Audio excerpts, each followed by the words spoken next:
Good morning, Ka-Coffee, Luzon, Visayas at Mindanao. Magandang araw po sa inyo. Kumusta po kayo? Anyway, Ka-Coffee, meron ako nakita sa post ni 31 Million Movement. Yan.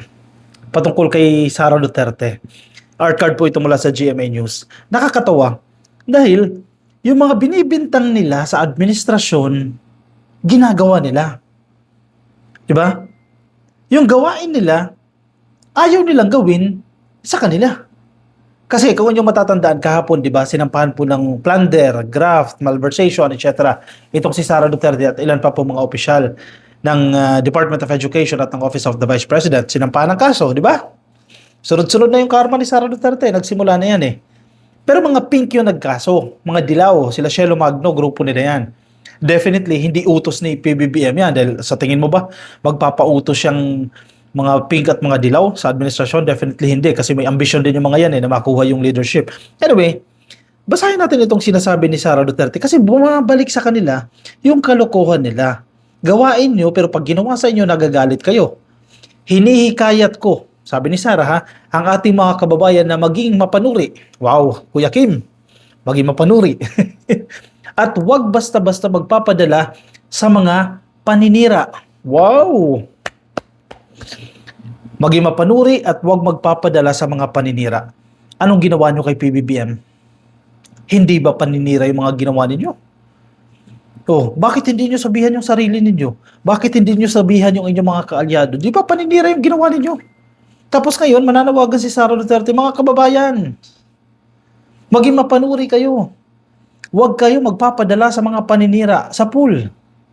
Sino ba ang unang nanira? Sige, balikan natin. Ang ganda-ganda ng unit team. Sino unang nagsisigaw? Ang maisog. Hindi ba mga paninira yung pinagagawa nila? Gumawa ng AI video. AI video ha, na si PBBM daw gumagamit ng coke. Napakaraming eksperto nagsabi, edited yung video na yan, fake yung video na yan, na pinakalat ni Harry Roque at ni Maharlika. Hindi ba paninira yan? May isa pa mamaya.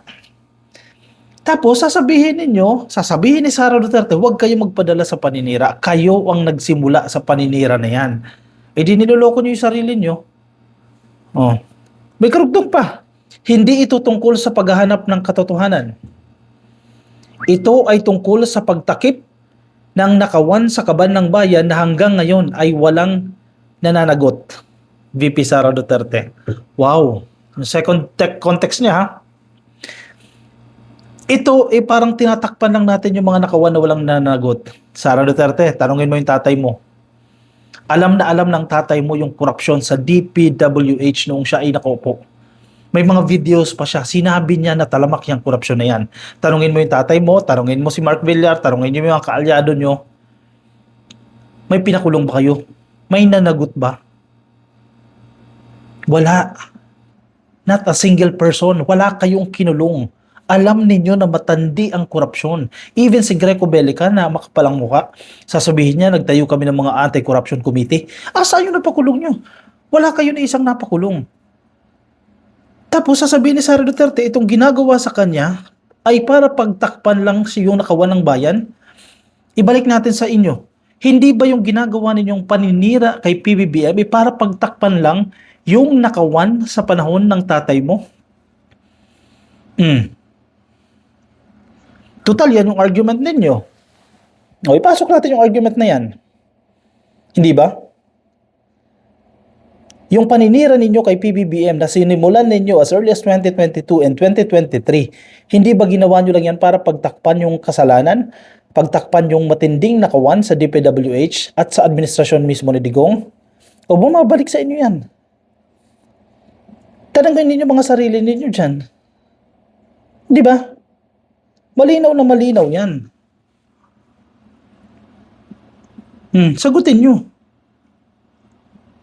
Isa pa, may nabasa akong post, si Attorney Trixie ata yan.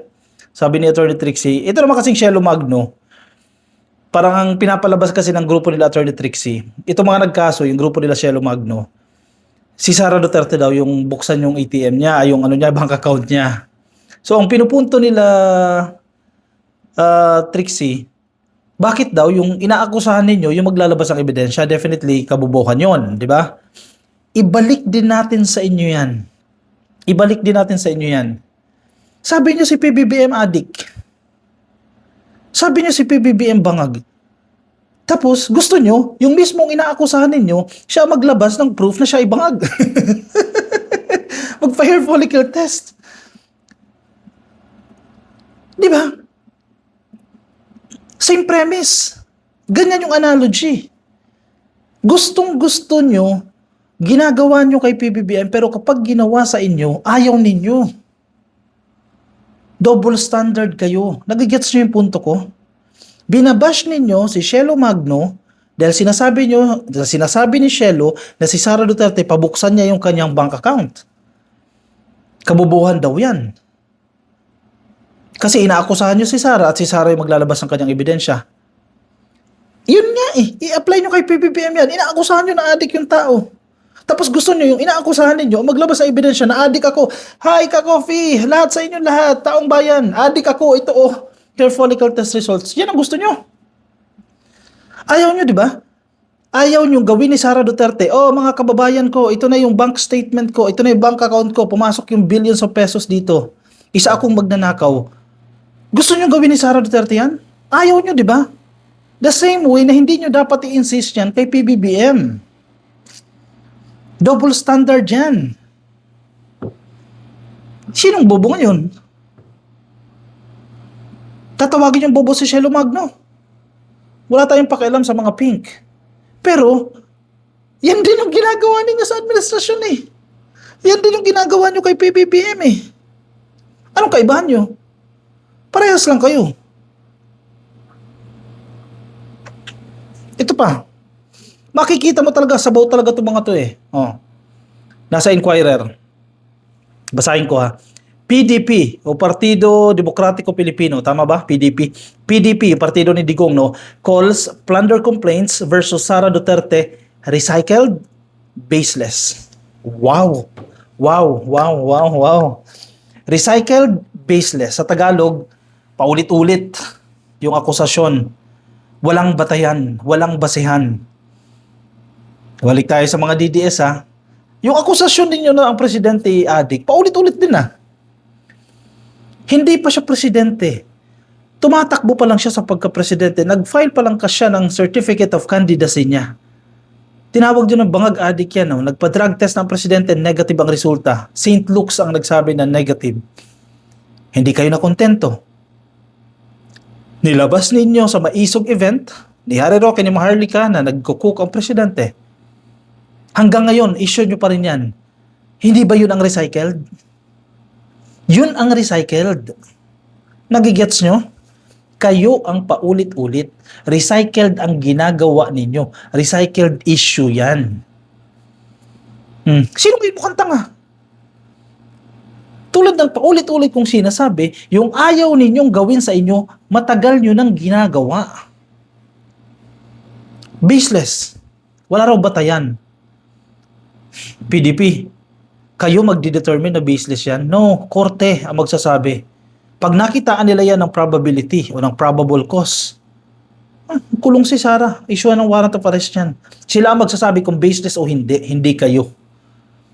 The plunder and other complaints filed against Sara Duterte and 15 others over the alleged misuse of 612.5 million pesos confidential funds are a recycled and rehashed smear campaign aimed at undermining her possible presidential prospects, according to Partido Demokratiko Pilipino spokesperson Attorney Ferdinand Topacio. Attorney naman Ano na naman pinaguhugutan mo dyan, Topacio? Ano na naman yan? Ibig sabihin, fake si Mary Grace Piatos. Hindi totoo nag-i-access si Mary Grace Piatos kasi baseless Ibig sabihin, si Kokoy Villamin, fake yan. Ibig sabihin, yung nawaldas na 125 million pesos in just 11 days. Hindi totoo yan. Kasi sabi ni Topacio ng PDP, baseless yan. Ginagawa lang yan dahil sa presidential prospects daw. Dahil potentially magiging presidente si Sara Duterte, tatakbo siya, mananalo siya at malakas siya. So, unti-unti nang sinisiraan si Sara Duterte. Yan ang pinapalabas ngayon ng PDP. Attorney, sinong maniniwala sa inyo? Malinaw na malinaw, sir. Yung mga opisyal ni Sara, mga rank and file, nagsalita, binabayaran sila every month, 30,000, marami sila ha, para i-disburse yung pondo kay La Chica. Fake yun. Mga rank and file employees yun, di mga politiko yun. Kapag politiko, maintindihan mo pa kasi sinungaling yung karamihan sa mga yan eh. Pero mga empleyado yan, hindi mga politiko. Kwento nila kung paano winawaldas ang confidential funds. Ano yun? Fake yun? Smear campaign lang yan? Dahil malaki ang chance ni Sara Duterte maging presidente. Ibig sabihin, nung hearings ng 2023, smear campaign lang din yun kay Sara Duterte. Kakaupo niya lang bilang vice presidente. Nagigets ninyo, ka-coffee? Ang simple-simple, ang daling basagin ng mga argumento nitong mga dailies na to eh. The PDP issued a statement on Friday regarding the filing of the complaint before the Office of the Ombudsman, saying it viewed the action with both alarm and amusement. Wow! Na-alarm pa kayo at na-amuse daw sila. Amusement because the allegations are the same rehashed and recycled fabrications from several years ago. Prevarications that have been debunked time and again. The latest rebuff is the recent Commission on Audit report, which gave the Office of the Vice President the highest audit rating and provided the Vice President a clean bill of health of terms of accountability. Talaga si Topacio, basta may pera, sige, pagandahin ko pangalan mo. Sir naman eh. Talagang kahit napakasama mo, pagandahin talaga yung image mo eh. Itong si Topacio talaga pag nakikita mo talaga, pera talaga yung makikita mo sa mukha niya. Parang ang linis-linis si Sara Duterte dito Parang walang ginawang pagwawaldas sa issue ng confidential funds Talaga nga naman dinadahilan pa yung audit rating ng COA. COA nga mismo yung nagsabi.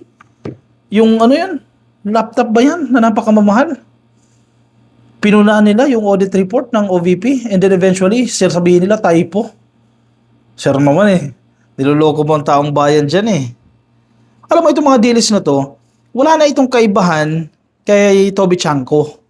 Si Toby Chanko, ang tawag nila dyan Trojan horse Ibig sabihin ng Trojan horse ka-coffee, na nagkukubli lang, nagtatago lang yan, pero kakampi nila yan. 'Di ba? At kapag may opportunity na, bibira na yan. 'Di ba? Itong si Toby Chanko, ang ingay ngayon napakadaldal nito Ngaw-ngaw pa-interview dito, kaliwat kanan 'Di ba? Kasi, may issue kay Sara. Kaya Trojan horse yan, dikit sa mga Marcos, pero nagkukubli yan na Sara Duterte supporter.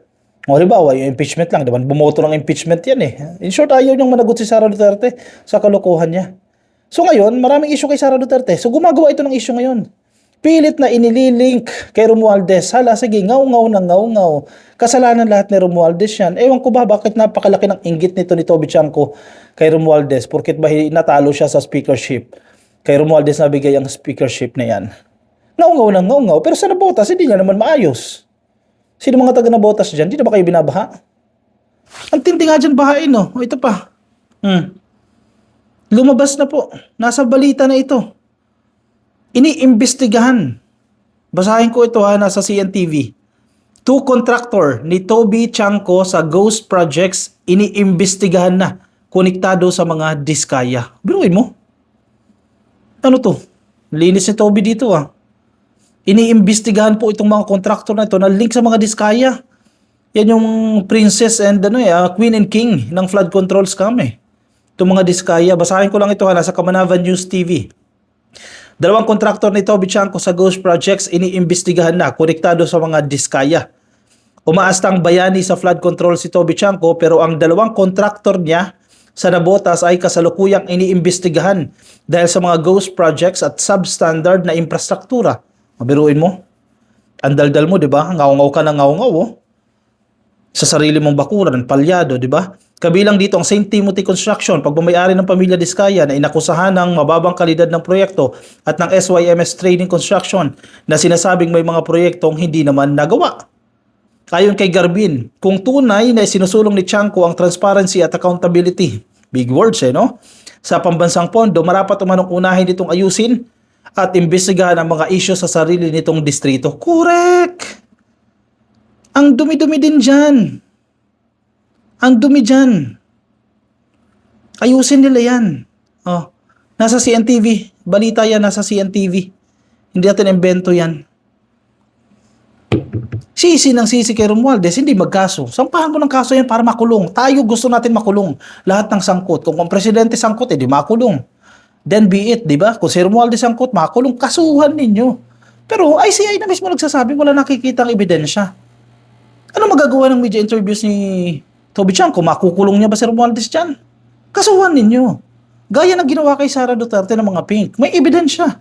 May hawak silang ebidensya. Di man mga tanga yan, napupunta ng ombudsman, magsasampa ng walang hawak na ebidensya. Yun. Ganun dapat, sir. Simple lang yan di ba? Ay nako, kayo nang humusga ka coffee. Sige, komento po ang inyong opinion. Reaction dyan sa comment section para mabasa po ng iba natin mga ka-coffee. Yung mga nasa Facebook po, baka di pa kayo naka-like and follow, please like and follow YouTube, subscribe, TikTok, subscribe po kayo. I'll see you in my next video. Maraming salamat po sa inyo. Ingat kayo ka-coffee, nasan man po kayong panig ng daigdig. Bye-bye.